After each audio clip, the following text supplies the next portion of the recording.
오늘부터 맹골 수도의 물살이 느려지는 소조기가 시작됐습니다. 구조팀은 소조기가 끝나기 전에 구조와 수색을 마치겠다는 각오인데요. 네, 전남 진도 팽목항에 나가 있는 취재 기자 연결하겠습니다.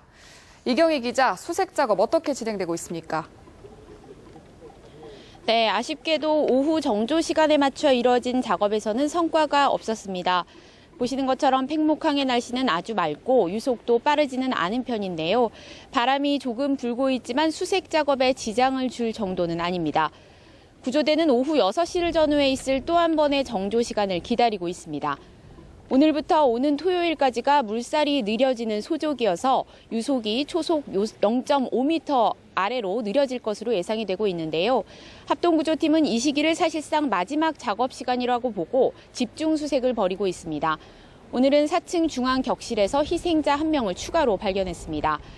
33명의 실종자를 더 찾기 위해서 구조단은 이미 한 차례 수색을 마친 3, 4층 다인실을 다시 한번 집중 수색하고 화장실과 로비, 오락실 등 47개 공영시설도 다시 한번 살펴보고 있습니다. 네, 희생자 수습이 늘면서 팽목항에 남아있는 가족들은 많이 줄고 있는데요. 희생자 유실 가능성에 대한 걱정을 많이 하고 계시다고요? 네, 이제 이곳 팽목항에 남은 실종자 가족은 50명 남짓입니다. 가족들이 머물던 천막도 이제 빈 곳이 많은데요. 긴 기다림을 이어가고 있는 가족들은 우리 가족을 찾지 못하는 건 아닐까 불안감 역시 커지고 있는 게 사실입니다. 아침 저녁으로 범정부 사고대책본부가 가족들을 상대로 브리핑을 갖고 있는데 이때마다 보다 강력한 유실 방지 대책을 요구하는 목소리가 커지고 있습니다. 실제로 어제는 사고 해역에서 8km 정도 떨어진 지역에서 구명복과 이불 등이 발견되기도 했는데요. 사고대책본부 유실방지 전담반도 수색 범위를 점점 넓혀가고 있습니다. 어선을 동원해 진도 지역 250여 개 섬 가운데 군경에 접근이 쉽지 않은 180여 개 섬을 수색하고 있고 진도군 내 양식장 어민들에게도 자율수색을 요청해둔 상태입니다. 네, 숨진 민간 잠수사 이모 씨의 빈소가 마련됐죠. 정확한 사인 확인이 됐습니까? 네, 사인에 대해서는 좀 더 정확한 조사가 필요하다는 게 범정부 대책본부의 입장입니다. 다만 장례 절차에 있어서는 유가족과 합의를 해서 경기 남양주의 한 장례식장에 빈소가 마련이 됐는데요. 의사자로 지정하는 문제에 대해서도 남양주시에서 공식 요청이 들어오면 협의해서 진행될 예정입니다. 숨진 잠수사는 TV에서 세월호 사고 소식을 보고 자신의 둘째 아들과 나이가 같은 안산 단원고 학생들을 구하겠다며 진도에 내려갔다가 사고를 당한 것으로 알려지면서 안타까움을 더하고 있습니다. 사고대책본부는 또 다른 사고를 막기 위해서 오늘부터 작업 바지선에 해군 근위관 등 의료진을 투입했고 민간 의사를 추가 투입하는 방안도 검토하고 있습니다. 지금까지 진도 팽목항에서 뉴스와이 이경입니다. 세월호 참사 검경 합동수사본부가 사고 해역 인근에서 발견된 휴대전화 2대를 분석하고 있습니다. 수사본부에 따르면 오늘까지 수집된 유실물 중에 세월호 승객 소유로 확인된 휴대전화는 14대입니다. 이 가운데 11대는 가족에게 넘겼고 1대는 주인이 밝혀지지 않았으며 2대는 가족 동의하에 분석하고 있습니다. 휴대전화 데이터 일부가 사라지긴 했지만 복원 가능한 부분에 남은 사고 당시 동영상이나 사진 등이 수사에 도움이 될 것으로 당국은 보고 있습니다. 특히 이준석 선장과 승무원이 승객 탈선 명령을 제대로 했는지 규명할 수 있는 단서가 될 것으로 보입니다. 세월호 침몰 사고를 수사 중인 검경합동수사본부는 청해진 해운이 세월호와 쌍둥이 여객선으로 불리는 오하마나호에 대해서 동시 매각을 추진한 경위에 대해서 수사를 벌이고 있습니다.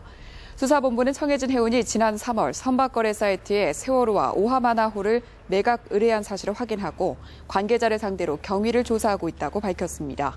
세월호와 오하마나호의 판매 대금은 각각 1,600만 달러, 750만 달러로 제시됐습니다. 수사본부는 청해진 해운이 두 선박의 보건성 등의 문제가 있다는 사실을 알고 동시 매각을 시도한 것으로 보고 있습니다. 세월호 선사인 청해진 해운이 돈이 되는 화물을 더 싣기 위해서 과적을 해왔던 사실이 검찰 수사 결과 하나둘씩 드러나고 있습니다. 네, 선사의 돈벌이에 승객들이 담보가 된 겁니다. 한혜원 기자입니다. 청해진 해운은 일본에서 세월호를 구입한 뒤 갑판 부분을 선실로 개조하면서 여객 정원을 117명 늘렸습니다. 하지만 수입이 더 좋았던 건 화물 운송이었습니다. 8톤 화물차 한 대에 70만 원, 트레일러 한 대에 140만 원 하는 운임은 놓칠 수 없는 돈벌이. 청해진 해운은 기준보다 더 많은 화물을 실어 수입을 늘렸습니다. 지난해 3월 처음 인천과 제주 운항을 시작한 세월호는 사고 당일까지 모두 241차례 운항했는데 절반 이상이 과적이었습니다. 이를 통해 얻은 초과 수익은 29억 6천만 원이었습니다. 세월호 사고 당시에도 과적이 문제였습니다. 세월호가 복원력을 유지하기 위해 실어야 하는 화물은 최대 987톤이었지만 사고 당시 기준의 3배가 넘게 실려 있었습니다. 화물을 많이 싣고도 운항이 가능했던 건 선사가 과적한 무게만큼 배의 균형을 유지하는 평형수를 빼냈기 때문입니다. 사고 당시 세월호에 실린 평형수도 한국 성급이 기준으로 제시한 2023톤의 4분의 1에 불과한 580톤이었습니다. 선장과 승무원들은 과적 위험을 회사에 여러 차례 지적했지만 묵살당했습니다. 그 사고 원인이 각자 뭐라고 생각하시는지 말씀 좀 해주십시오. 이 야트가 복원력이 워낙 없는 배였고 증축하기 전에도 복원력이 없는 배라고.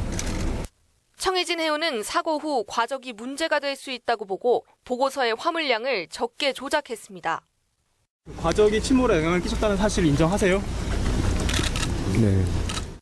합동수사본부는 과적 사실을 알고도 방치하거나 무시한 청해진 해운 상무 등 4명을 구속했습니다. 뉴스와이 한혜원입니다. 한편 세월호 운영사인 청해진 해운이 최근 5년간 전국 여객선사 가운데 가장 많은 사고를 낸 것으로 나타났습니다. 새정치민주연합 김춘진 의원이 공개한 해양수산부 자료에 따르면 청해진 해운 소속 여객선들은 2009년부터 2013년 사이 모두 6건의 사고를 냈습니다. 이 기간 발생한 내항 여객선 사고 59건의 10%로 전국 여객선사 가운데 가장 많으며 인천과 백령도를 오가는 여객선 데모크라시 5호는 2009년 10월 추진기관의 손상으로 무려 11시간 반 동안 표류하기도 했습니다. 한국 성급이 세월호 참사와 관련해서 검찰 수사가 시작된 뒤 불리한 내용이 외부에 나가지 않도록 대응 매뉴얼을 만들어서 관리하는 등 조직적으로 수사를 방해한 것으로 드러났습니다. 특히 참고인 조사 예정자와 조사를 마친 직원들을 상대로 진술 내용을 들여다보고 있어서 일부 직원들이 진술을 거부하거나 아예 잠적한 것으로 알려졌습니다. 부산지검 특별수사팀은 한국성급 임원들이 요트 회원권으로 정관계 인사들에게 로비를 벌였는지 집중 수사하고 있고 압수한 자료 분석을 마치는 대로 오공균 전 회장을 비롯한 전현직 주요 임원들을 줄 소환할 방침입니다.